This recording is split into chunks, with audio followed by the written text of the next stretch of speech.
আন্তর্জাতিক অপরাধ ট্রাইব্যুনালের নতুন চিফ প্রসিকিউটর হলেন অ্যাডভোকেট আমিনুল ইসলাম। সকালে এ নিয়ে প্রজ্ঞাপন জারি করেছে আইন, বিচার ও সংসদ বিষয়ক মন্ত্রণালয়। এতে বলা হয় ২০২৪ সালের ৫ সেপ্টেম্বর ওই পদে নিয়োগ পাওয়া তাজুল ইসলামের নিয়োগাদেশ বাতিল করা হয়েছে। এই নির্দেশ অবিলম্বে কার্যকর হবে বলেও উল্লেখ করা হয়েছে প্রজ্ঞাপনে। বলা হয়েছে, অ্যাডভোকেট তাজুল ইসলামের স্থলাভিষিক্ত হবে নতুন চিফ প্রসিকিউটর আমিনুল। পুনরাদেশ না দেয়া পর্যন্ত তিনি চিফ প্রসিকিউটর পদে দায়িত্ব পালন করবেন এবং পদমর্যাদা, বেতন ভাতা ও অন্যান্য সুযোগ সুবিধা অ্যাটর্নি জেনারেলের সমমানের হবে। এ বিষয়ে আরও জানাতে যোগ দিচ্ছেন সহকর্মী ইমন মাহমুদ। ইমন, এই যে হঠাৎ তাজুল ইসলামের নিয়োগ বাতিল করা হলো এবং চিফ প্রসিকিউটর নিযুক্ত হলেন অ্যাডভোকেট আমিনুল ইসলাম, এই পরিবর্তন কেন হঠাৎ, এবং ট্রাইব্যুনালের আজকের কার্যক্রমে কি নতুন চিফ প্রসিকিউটর উপস্থিত থাকবেন কিনা? আয়শা, আমি এই মুহূর্তে আছি আন্তর্জাতিক অপরাধ ট্রাইব্যুনালে।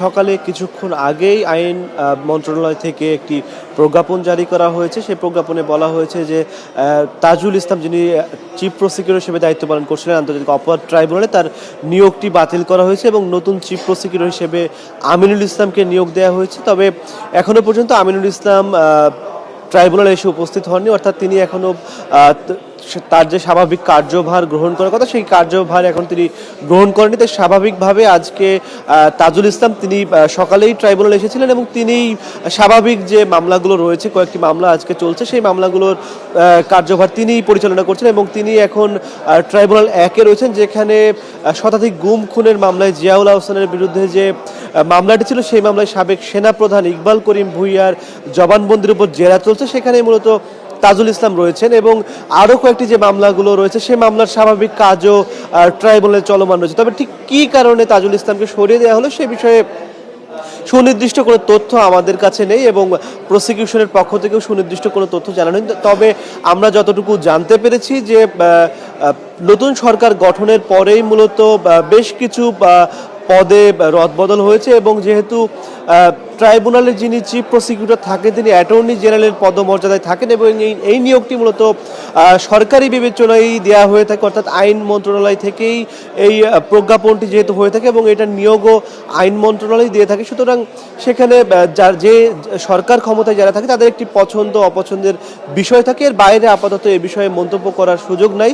কিছুক্ষণের মধ্যে হয়তো চিফ প্রসিকিউটর, যিনি সদ্য সাবেক চিফ প্রসিকিউটর তাজুল ইসলাম, তিনি আসবেন বলে জানিয়েছেন এবং তিনি তার আনুষ্ঠানিক প্রতিক্রিয়া ব্যক্ত করবেন। এবং যিনি নতুন চিফ প্রসিকিউটর রয়েছেন, তিনি এখনো পর্যন্ত ট্রাইব্যুনালে আসেননি এবং কবে নাগাদ তিনি এই ট্রাইব্যুনালে আসবেন বা আজই আসবেন কিনা সে বিষয়েও সুনির্দিষ্ট কোনো তথ্য আমাদের কাছে এখনো পর্যন্ত আসেনি। এছাড়া ট্রাইব্যুনালের প্রসিকিউশন টিমের আরও যে অন্য সদস্যরা রয়েছেন, তাদের সাথে আমরা সকাল থেকেই কথা বলেছি। তারা যে বিষয়টি জানিয়েছেন যে স্বাভাবিকভাবে তারা যেভাবে কাজ করছিলেন, নতুন চিফ প্রসিকিউটর আসলে তার সাথে তারা ঠিক সেভাবেই জুলাই হত্যাকাণ্ডে যে মামলাগুলো রয়েছে এবং গুমের মামলা রয়েছে, সেই কাজগুলো তারা পরিচালনা করবেন।